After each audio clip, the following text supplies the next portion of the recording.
इन आयत मुबारक में एक अज़ीम हक़ीक़त बयान थियल आहे त इंसान जी हक़ीक़ी हयात इस्लाम में आहे, अल्लाह ऐं अल्लाह जे रसूल सल्लल्लाहु अलैहि वसल्लम जे अहकामात में आहे। अल्लाह ऐं अल्लाह जो रसूल उन्हनि ॾे ई सॾे पियो, इस्लाम ॾे, इस्लामी अहकामात ॾे। त माण्हू इस्लामी अहकामात जे मथां अमल पैरा थिए थो त उन जी बरकत सां उन जी दिलि में सुकून, सुरूर ऐं इत्मीनान पैदा थींदो आहे। जेतिरो माण्हू अल्लाह खां दूरि थिए थो, रब जी इबादत खां, अल्लाह जी बंदगी खां, रब जी परस्तिश खां, अल्लाह ताला सां बाने जो जेतिरो तालुक़ु कमज़ोर थींदो वेंदो आहे, एतिरो ई माण्हू परेशानियुनि में, पेशेमानियुनि में, फ़िक्रात में, इज़्तिराब में, अगरचे बज़ाहिर उन वटि दुनिया जो सभु साज़ो सामान हुजे, असबाब वसाइल हुजनि, सुकून सुरूर जा सभु असबाब मौजूदु हुजनि, पर अंदरूनी उन जी कैफ़ियत ग़ैर मुतमइन कोन हूंदी आहे, बाने जी ज़िंदगी तंग हूंदी आहे, कंहिं न कंहिं परेशानी में मुब्तला, माली एतबार सां, मामलात जे एतबार सां, कॾहिं दुश्मनियूं, कॾहिं ख़तरात, कॾहिं घरेलू नफ़रतूं, माना का न का शइ ज़रूरु उनखे वकोड़े वेंदी आहे जो दिलि में सुकून, सुरूर, इत्मीनान रहंदो ई न आहे। त अहकाम शरईअ में जे मथां अमल पैरा थियण में बाने जे लाइ इत्मीनान बि आहे, सुकून बि आहे, दुनियावी ज़िंदगी बि बहितर आहे। ॿाहिरि शयूं अहिड़ियूं हूंदियूं आहिनि जेके बज़ाहिर बाने खे ॾुखियूं बि लॻंदियूं आहिनि, उन्हनि में बहितरी हूंदी आहे। जी फरमाया वलकुम फिल क़िसास हयातुन, क़िसास में तव्हांजे लाइ ज़िंदगी आहे। हिकु कातिल जे नाहक क़तल कयो आहे, हाणे इस्लामी सज़ा हीअ आहे त जंहिं कंहिं मुस्लमान खे नाहक क़तल कयो आहे त सज़ा जे तौर ते इन कातिल खे सूली ते चाढ़ियो वञे। त बज़ाहिर इन कातिल जो क़तल थिए पियो, इन खे सूली ते चाढ़ियो वञे पियो। क़िसास में बज़ाहिर हिकु माण्हू जो मौत आहे, पर अल्लाह ताला फरमायो वलकुम फिल क़िसासी हयातुन, क़िसास में अव्हां जी ज़िंदगी आहे। छो त जेकॾहिं मुजरिम खे सज़ा न मिली त जुर्म वधंदा। अॼु हिकु क़तल थियो आहे, सुभाणे ॿियो थींदो, पर ईअं हलियो वेंदो। ये क़बाइल जहिड़ा वग़ैरह हिक ॿिए जे पलान जी सूरत में क़तल दर क़तल, क़तल दर क़तल, ऐं जेको आहे माण्हू में इज़्तिराब जी कैफ़ियत आहे। उतर जे इलाइक़नि में माण्हू राति निकिरी बि कोन थो सघे, ख़तरात ई ख़तरात, ख़तरात ई ख़तरात। जेकॾहिं कानून हुजे त पोइ ख़तरा सभु टही वेंदा। हाणे बज़ाहिर हिकु कातिल जेको आहे हू त सूली ते रंगियो वियो, पर पूरो मुआशिरो जेको आहे हाणे हू अमुन में अची वियो। ॿिए कंहिंखे ज़रूरत ई कोन थींदी जे कंहिंजो क़तल करे। त क़िसास में ज़िंदगी आहे। अहिड़े तरीक़े सां जिहाद वग़ैरह जा हुकुम बज़ाहिर मुस्लमान खे ॾुखिया गुज़रनि था, पर हक़ीक़त में मुस्लमाननि जे लाइ उन में इज़त आहे, उन जी ज़िंदगी आहे।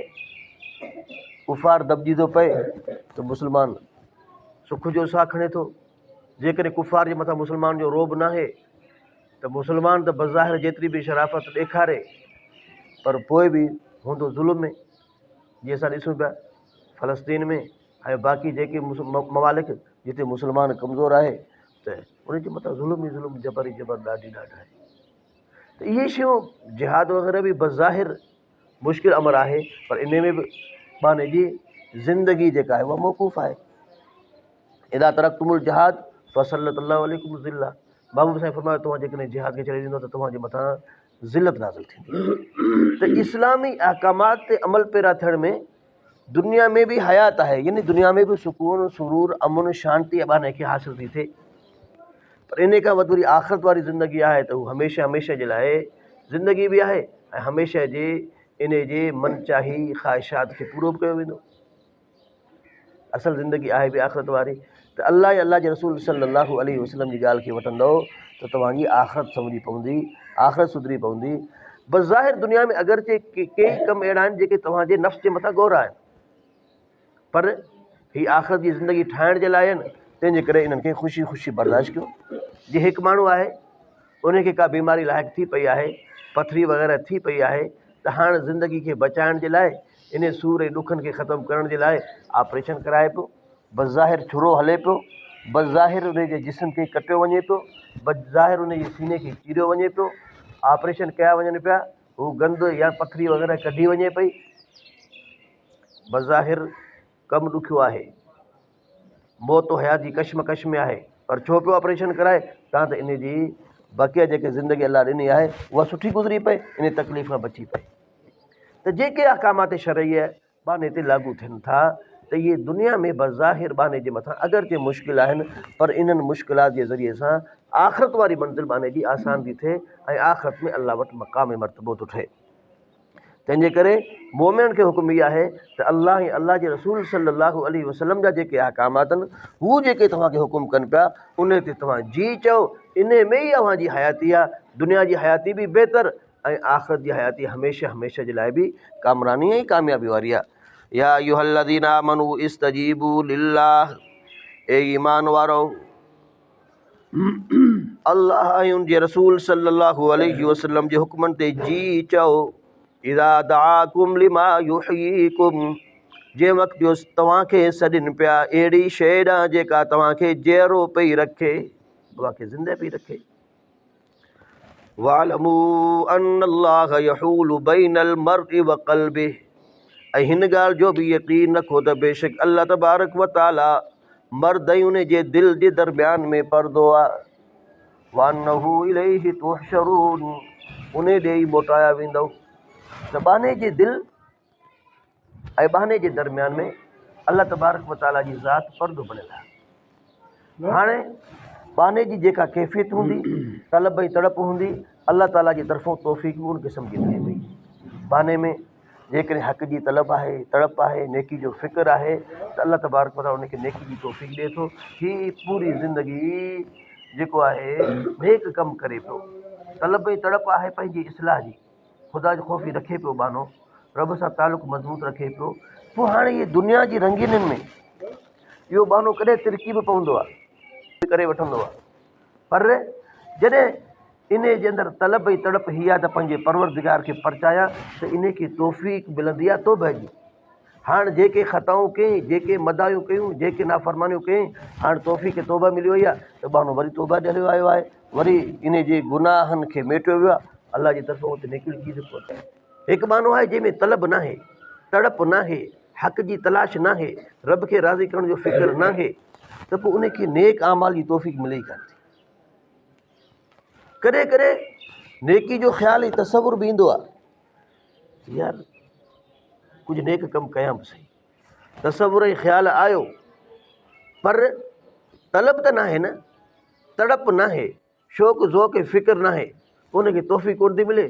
ख़्यालु आयो ऐं अचण खां बाद में थोरी देरि खां बाद में उहो ख़्यालु गुज़री वियो, बानो जहिड़ो हो तहिड़ो जो तहिड़ो, साॻिया लाटू साॻिया चुंगी, का बि नेकी कान कई, नेकी जी तौफ़ीक़ कान मिले। त नेकी जी बाने खे तौफ़ीक़ मिलंदी आहे तलब ऐं तड़प सां। ईमान जी तौफ़ीक़ मिलंदी आहे तलब ऐं तड़प सां, त पंहिंजे रब खे कीअं रिझायां, पंहिंजे रब खे कीअं राज़ी कयां, अल्लाह जो ख़ौफ़ बानो रखे थो, फ़िक्र रखे थो, अल्लाह जी तरफ़ां तौफ़ीक़ मिले थी। फरमाया त बाने जे दिलि जे दरमियान में अल्लाह ताला जी ज़ात पर्दो आहे, हाइल आहे। हाणे जेको बानो तलब ऐं तड़प खणी थो अचे, अल्लाह उनखे नेकी जी तौफ़ीक़ थो ॾिए। अगरचे बज़ाहिर कॾहिं कॾहिं उन जे दिलि जे अंदरि शैतान गुनाहनि जा ख़्याल बि विझंदो आहे, पर अल्लाह ताला उन्हनि ख़्यालनि खे टारे छॾींदो आहे। पर जेकॾहिं ख़ता थी वेंदी आहे त उनखे तौबा जी तौफ़ीक़ मिली वेंदी आहे, वरी बि उनजो गुनाह ॾेई पवंदो आहे। पर जेकॾहिं तलब तड़प नाहे त उनखे नेकी जी तौफ़ीक़ ई नथी मिले।